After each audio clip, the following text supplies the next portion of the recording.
Hello Brigadiers and Brigadettes, this is your captain speaking. Welcome to my channel, now let's jump into some hockey content.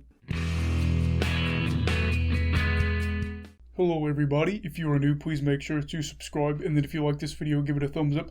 We're going to be doing a preview and prediction of the Boston Bruins taking on the New York Islanders in what should be the first second round game matchup that we get. So yeah, let's take a look at how these two teams got here. The Bruins did it by managing to beat a really good Washington team in 5 games. Pretty impressive. Now, it did take 3 overtimes for them to get 3 of those 4 wins, but they did it in a pretty convincing fashion, and they upset a higher seed. Now, we have the Islanders, who also upset a higher seed, the number 1 seed for the division, as the 4 seed Islanders won in 6 games and managed to ruin another Crosby, Malkin, Letang Cup run for the second time in 3 years. So pretty impressive there. Now I think the fun storyline and matchup here is that the Bruins won the Eastern Conference in 2019 and that the Islanders were in the Eastern Conference Finals last year. So 2 teams, it feels like it really makes sense that they deserve to be here and they deserve to be playing each other. 2 really good teams, which is what you love to see in the second round. So, what are the storylines that we should focus for or on in this series? I think the first one should be directed toward the Islanders, especially Matt Barzal. Now, the question is whether or not he can ramp it up in the second round. Now, I know Barzal didn't have a bad series as he posted 3 points in 6 games against the Penguins, but the Bruins are a team that can defend well and score, and Barzal probably needs to provide some much-needed offense for the Islanders if he wants to live up to that franchise player tag. Now, luckily for him, he got a lot of really good looks the past series, but he just couldn't score those looks.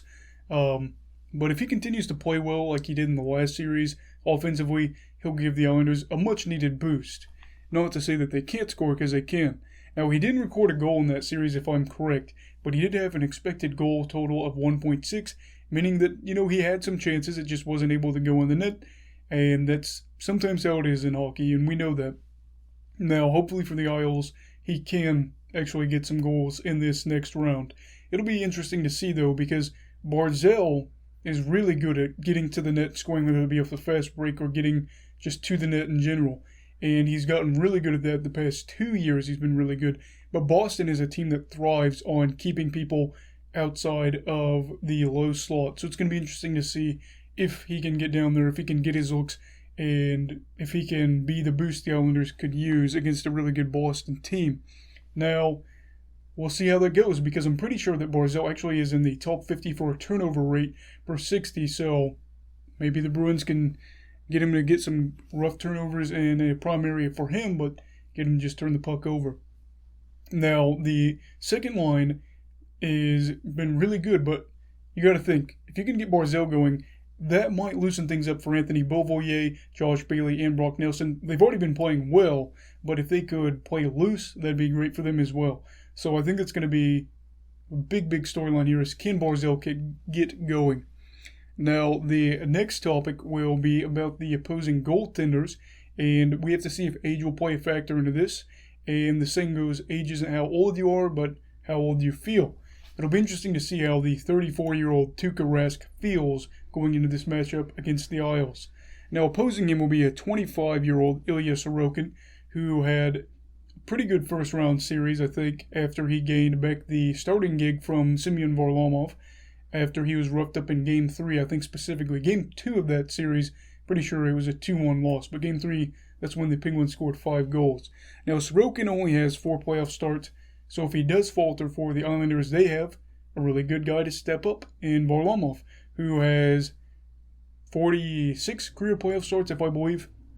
But ironically, Tuukka Rask, who has 98 playoff starts, has a young goalie on the bench behind him in Jeremy Swayman, who is somebody that I've heard about for a good long while, probably at least a year and a half, about how special he can be.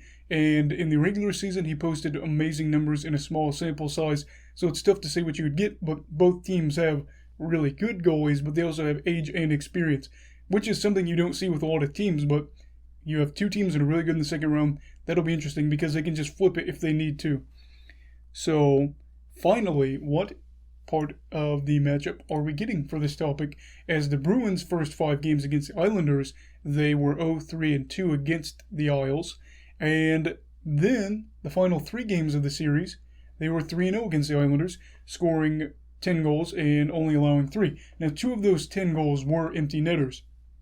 But a big thing to focus on here is that those 3 wins all came after Taylor Hall was traded. All of those games after Taylor Hall came there. And that's going to be an interesting story to see there. Because if the Bruins do win this series quickly, it'll likely be the focus of Taylor Hall, who I think could have a really good series. He has 4 goals in 3 games against the Islanders. And I didn't check to see if any of those were empty netters. I don't think they were, but I could be wrong. But that's the thing, though.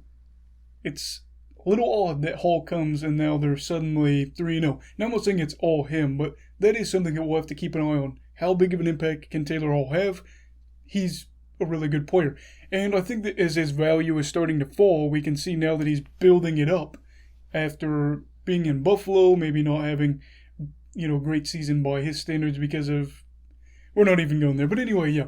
Taylor Hall is a good player and he's building his value as we would expect. So those are going to be my storylines, but who am I going to predict?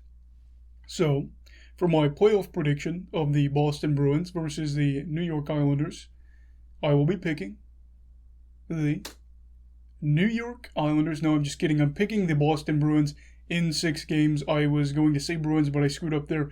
Either way, though, I'm picking the Bruins in 6 games. I just think that, they should be able to win. And this is the thing I wanted to say. This is a weird, wacky series. I could see the Bruins winning in 5. I could see them winning in 7. I could see the Islanders doing something weird and winning in 5. It's weird because I don't have a lot of luck picking whenever the Islanders are in the series because I think their offense can be really streaky, which was the deciding factor for me. I'm not great about picking series when the Islanders are involved, but I think, the Bruins have the goaltending, which matches up with the Islanders.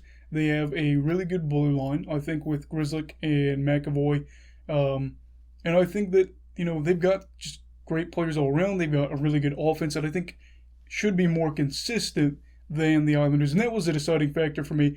Maybe I'm not saying the Islanders couldn't win, but I think the Bruins are projected to win this with a percentage of 68% is what they're projected to win. Where they simulated it 100 times, 1,000 times, whatever, and they won it 68% of the time. I don't always go by those, but I do think for this one it should hold up. I think that the Bruins' offense, very, very good, although I think this should be a really entertaining series, and we will see what we're going to get. Let me know what you think of the series down below.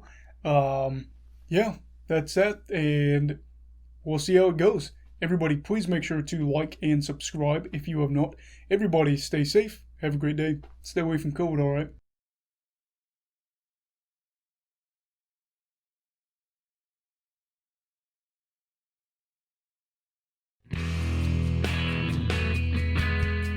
Goodbye, Brigadiers and Brigadettes. This is your captain signing off. Have a great night.